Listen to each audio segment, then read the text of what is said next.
रोहन आणि समीर हे दोन मित्र ट्रेकिंगचे शौकीन होते. उन्हाळ्याच्या सुट्टीत त्यांनी कोकणातील एका दुर्गम गावी जाण्याचे ठरवले. कोकणाचे सौंदर्य अथांग होते, पण तिथल्या जंगलात आणि जुन्या वाड्यांमध्ये अनेक गूढ कथा दडलेल्या असतातच, याची त्यांना कल्पनाच नव्हती. रात्रीचे 9 वाजले होते. गावकऱ्यांनी त्यांना आधीच चेतावणी दिली होती. रात्रीच्या वेळी वेशीबाहेरच्या जुन्या आंब्याच्या राईत जाऊ नका. पण गुगल मॅपच्या चुकीच्या डायरेक्शनमुळे दोघांची बाईक एका निर्जन अंधाऱ्या रस्त्यावर आली. तिथे मोबाईलचे नेटवर्क पूर्णपणे गेले होते. चालू गाडी अचानक बंद पडली म्हणून ते दोघं थोडे घाबरले. आजूबाजूला फक्त कीर अंधार आणि रातकिड्यांचा आवाज होता. थोड्या अंतरावर त्यांना एक जुना पडका कोकणी पद्धतीचा वाडा दिसला. छताची कौलं फुटलेली होती आणि दरवाजा अर्धवट उघडा होता.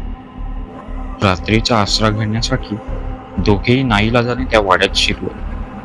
वाड्यात प्रचंड शांतता होती. समीर आणि रोहन एका खोलीत जमिनीवर बसले. इतक्यात वाड्याच्या माडीवरून म्हणजे पहिल्या मजल्यावरून कोणाच्या तरी चालण्याचा आवाज येऊ लागला. छम छम छम असा तो स्पष्टपणे चांदीच्या पैजण्यांचा आवाज होता. रोहन म्हणाला, इथे आपल्याशिवाय दुसरं कोणीतरी आहे. दोघांनी मोबाईलची टॉर्च चालू केली आणि जिना चढून वर गेले. समोरच्या खोलीचा दरवाजा हळूच उघडला.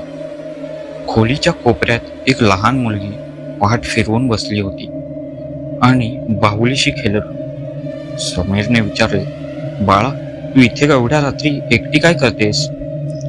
त्या मुलीने हसण्याचा आवाज केला.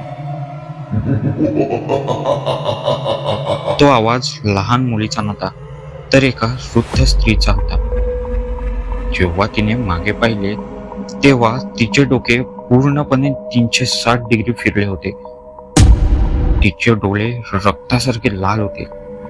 तिने हवेत उडी मारली आणि छताला उलटी लटकून त्यांच्याकडे झेप घेतली. भीतीने दोघांच्या तोंडाचं पाणी पळाले. त्यांनी टॉर्च तिथेच टाकला आणि जिन्यावरून खाली धाव घेतली. मागे त्या अमानुष शक्तीच्या हसण्याचा आणि पैजणांचा आवाज तीव्र होत होता. त्यांनी बाहेर येऊन बाईकला किक मारली.